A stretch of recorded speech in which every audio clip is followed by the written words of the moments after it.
الحمد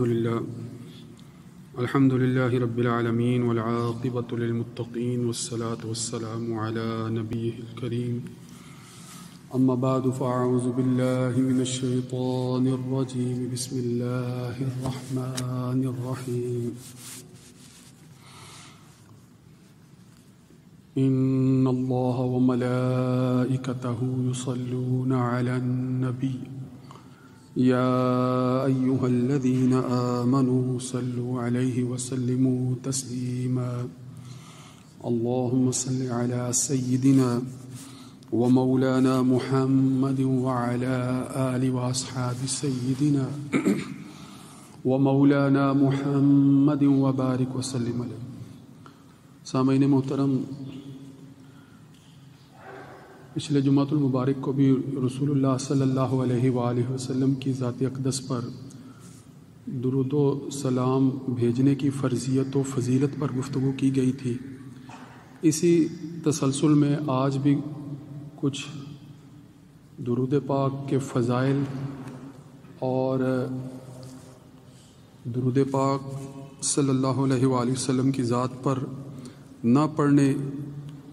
کی جو مذمت ہے یا جو گناہ ہے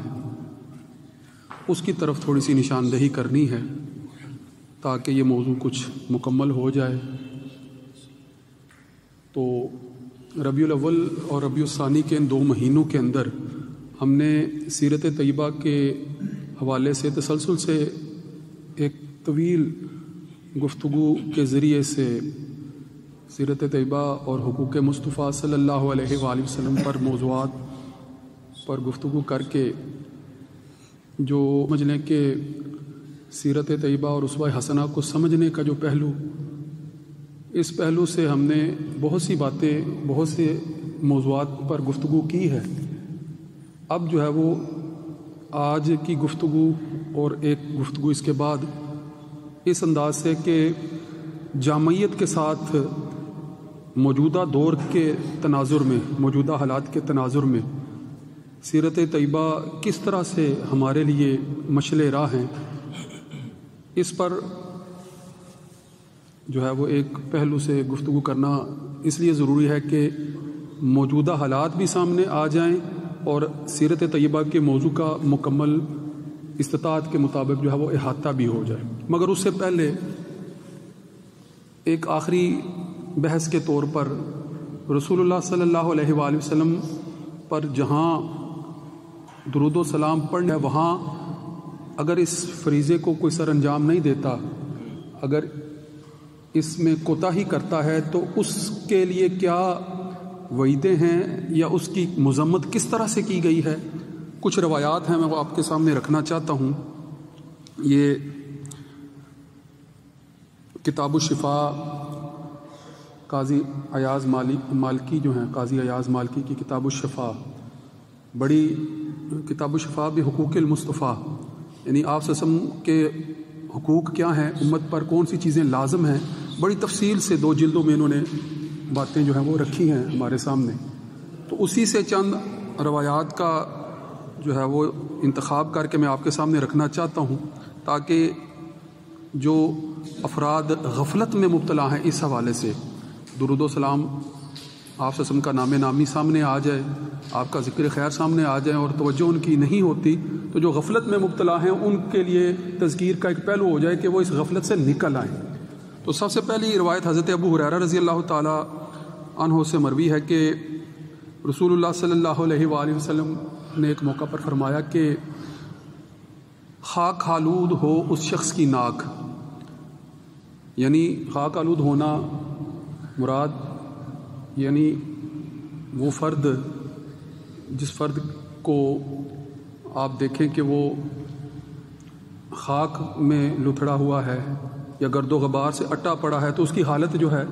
وہ قابل تعریف نظر نہیں آتی. تو یہ مذمت کا ایک پہلو ہے، یعنی آر اور شرم دلائی گئی ہے کہ خاک آلود ہو اس کی ناک جس کے سامنے میرا ذکر ہو اور وہ مجھ پر درود نہ پڑے. پھر فرمایا کہ خاک آلود ہو اس کی ناک جو ماہ رمضان المبارک کو پائے اور اس کے اندر کہ جو والدین میں سے کسی ایک کو یا دونوں کو پائے اور ان کی خدمت کے ذریعے سے اپنی بخشش کا سامان مہیا نہ کر لے۔ تو سب سے پہلے اسی سے جو ہے وہ ملتی ہوئی ایک اور روایت بھی ہے، وہ روایت جو ہے وہ حضرت عبد الرحمن بن عوف رضی اللہ تعالی عنہ سے مروی ہے، اور اس میں فرمایا گیا ہے کہ ایک یعنی روایت میں یہ آیا ہے کہ روایت اسی سے ملتی جلتی ہے، جس طرح یہ پہلی روایت میں نے آپ کے سامنے رکھی، اسی سے ملتی جلتی روایت ہے، مگر اس میں جبرائیل امین جو ہیں وہ آپ صلی اللہ علیہ وسلم کو کہہ رہے ہیں کہ میں جو کہہ رہا ہوں اس پر آمین کہتے جائیے، میں جو کہہ رہا ہوں اس پر آمین کہتے جائیے۔ تو کس طرح سے وہ روایت ہے کہ اے محمد صلی اللہ علیہ وسلم، جس کے سامنے آپ کا نام اقدس لیا جائے اور آپ پر درود نہ بھیجے پھر وہ مر جائے تو اسے جہنم میں اللہ رب العزت داخل فرمائے گا۔ یعنی آپ کا نام لیا اور اس نے درود پاک نہ بھیجا صلی اللہ علیہ وسلم تو یقیناً جو ہے وہ جہنم کا مستحق قرار دیا گیا۔ اور پھر فرمایا کہ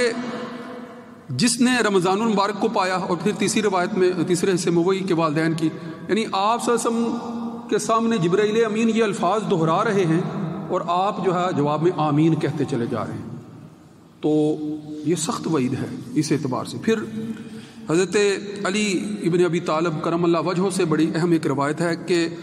رسول اللہ صلی اللہ علیہ وآلہ وسلم نے فرمایا کہ سب سے بڑا بخیل ہے وہ، یعنی بخل آپ جانتے ہیں کہ رذائل اخلاق میں شمار ہوتا ہے، یعنی کسی فرد کی ناپسندیدہ عادتوں میں سے ایک بری عادت جو ہے وہ بخیل ہونا ہے۔ بخل یعنی وہ فرد جو جس مثلا سمجھانے کے لیے کہ ایک فرد جہاں ضرورت ہے،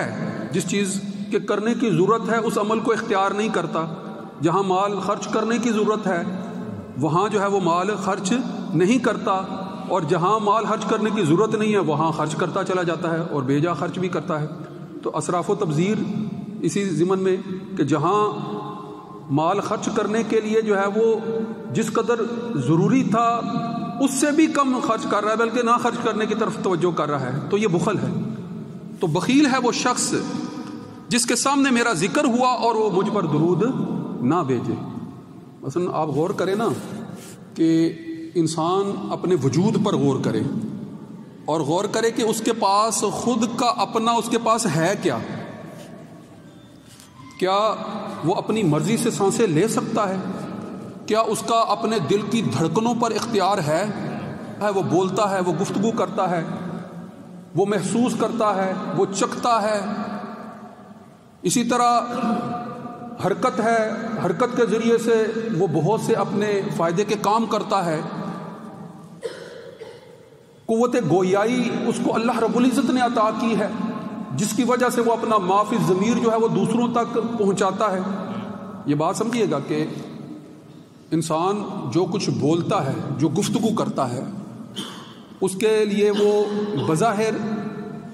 ان الفاظ کا محتاج ہے جو الفاظ اس کے قلب و ذہن میں موجود معنی کو دوسروں تک منتقل کرنے کے لیے ذریعہ بنتے ہیں۔ ان الفاظ کا بظاہر محتاج نظر آتا ہے نا، اور حقیقت کیا ہے؟ حقیقت یہ ہے کہ اصل میں تو معنی ہوتے ہیں، اصل میں الفاظ اصل نہیں ہوتے ہیں، معنی اصل ہوتے ہیں۔ ایک بچہ جو گفتگو، وہ بچہ اپنی ضروریات کا مطالبہ کس طرح سے کرتا ہے؟ اس کے پاس اپنی ضرورت یا اپنی خواہش پورا کرنے کے لیے، مطالبہ کرنے کے لیے الفاظ تو نہیں ہیں، مگر کیا اس کی حاجات نہیں ہیں؟ کیا اس کی ضروریات نہیں ہیں؟ کیا اس کے قلب و ذہن میں کوئی معنی وجود میں نہیں ہے؟ اس کو بھوک لگتی ہے، اس کو پیاس لگتی ہے، اس کو درد ہوتی ہے، اس کو تکلیف ہوتی ہے، وہ الفاظ کا سہارا تو نہیں لے رہا ہوتا، وہ صرف جو ہے وہ رو رہا ہوتا ہے یا کوئی نہ کوئی حرکت کر رہا ہوتا ہے۔ اللہ رب العزت انسان کو بصیرت عطا کرتا ہے، والدین کے اندر خاص محبت اور شفقت جو ہے وہ رکھی ہوئی ہے کہ ماں جو ہے وہ جان رہی ہوتی ہے، ماں سمجھ رہی ہوتی ہے کہ بچہ اس وقت رو رہا ہے تو کس چیز کا مطالبہ ہے،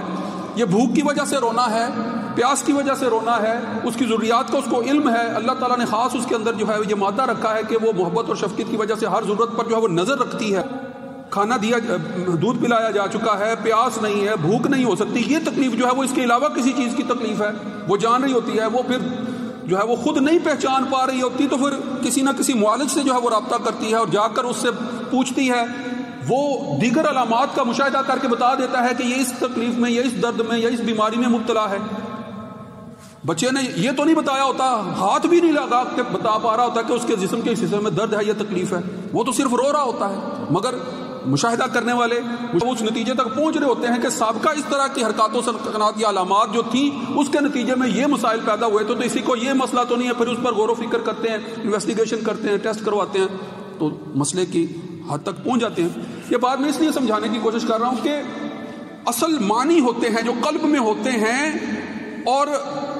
وہ ہر وقت الفاظ کے محتاج نہیں ہوتے۔ الفاظ انسان اختیار کرتا ہے، اللہ تعالیٰ نے ایک بڑا ذریعہ عطا کیا ہے، بڑی ایک دولت عطا کی ہے، بڑی ایک نعمت عطا کی ہے کہ ان الفاظ کو ہم استعمال کرتے ہیں اور ایک فرد کے قلب یا ذہن میں جو معنی ہے وہ دوسرے فرد تک جو ہے وہ انسان منتقل کر دیتا ہے، اس تک پہنچا دیتا ہے۔ اور الفاظ و معنی جو ہیں وہ ایسے ہی ہیں جیسے کہ اللہ تعالیٰ نے گلے کے اندر جو ہے وہ ایک سمجھے کہ جیسے ٹائپ رائٹر جو ہے وہ فٹ کر دیا ہے، وہ ہوا میں لہروں کے اندر ارتعاش کے ذریعے سے جو ہے وہ کچھ حرکات جو ہے وہ منتقل ہے، وہ سفر کرتے کرتے آپ کے کانوں تک پہنچتی ہیں۔ پردوں کے اندر یہ صلاحیتیں رکھی ہیں، اللہ تعالیٰ نے صلاحیت رکھی ہے کہ وہ اس ارتعاش کو، اس فریکوینسی کو جو ہے وہ سمجھ جاتی ہے، اور وہ جو کوڈ آپ کے گلے سے نکلے ہیں وہ آپ کے کانوں کے ذریعے سے ڈی کوڈ ہو کر آپ کے قلب و فہم تک پہنچ رہے ہوتے ہیں۔ یہ نظام جو ہے وہ ظاہر اس طرح چل رہا ہوتا ہے، مگر ضروری نہیں ہے کہ وہ الفاظ وہ مافی ضمیر بعین ہی منتقل کر دے جو کسی فرد کے ذہن میں ہے، وہی بات جو ہے وہ دوسرے فرد کے ذہن میں ویسی کی ویسی ہی آ جائے۔ اکثر تو آ سکتی ہے مگر ویسی کی ویسی آنا جو ہے وہ ضروری بھی نہیں ہے۔ تو اصل تو معنی ہوتے ہیں، الفاظ ہوتے ہیں، معنی ہوتے ہیں، الفاظ تو وہ قالب ہوتے ہیں۔ لفظ کا لفظی معنی جو ہے وہ پھینکنا ہوتا ہے، لفظ کا لفظی معنی یعنی آپ جو ہے وہ الفاظ ہوا میں پھینک رہے ہوتے ہیں جو ایک خاص انداز میں معنی کو جو ہے وہ دوسرے افراد تک منتقل کر رہے ہوتے ہیں۔ بات طویل ہو رہی ہے، مختصر کرتے ہوئے، جب آپ صلی اللہ علیہ وسلم نام آنے پر جو ہے وہ عزت و توقیر کے جو سارے اپنے جو ہے وہ تقدس کے پہلو جتنے بھی اختیار کیے جا رہے ہوتے ہیں، تو یہ ضروری نہیں ہوتا ہے کہ وہ لفظ جو ہے وہ ہوا میں سننے والے کے کانوں تک جو ہے وہ اسی طرح منتقل ہوں جیسے ہمارے سامنے جو ہے وہ ظاہری طور پر منتقل ہو رہے ہوتے ہیں۔ رسول اللہ صلی اللہ علیہ وسلم خود فرماتے ہیں کہ جب کوئی شخص میرے اوپر درود بھیجتا ہے تو وہ مجھ تک پہنچایا جاتا ہے، اور اللہ تعالیٰ کی کائنات کے اندر، اللہ کی جو ہے وہ وسیع دنیا کے اندر بے شمار اللہ تعالیٰ کے پاس ذریعے ہیں، وسائل ہیں کہ وہ کس طرح سے اس کو منتقل کرتا ہے۔ اس پہلو پر مزید بھی گفتگو کریں گے۔ وآخر دعوانا الحمدللہ رب العالمین۔ سنتیں ادا فرمائیں۔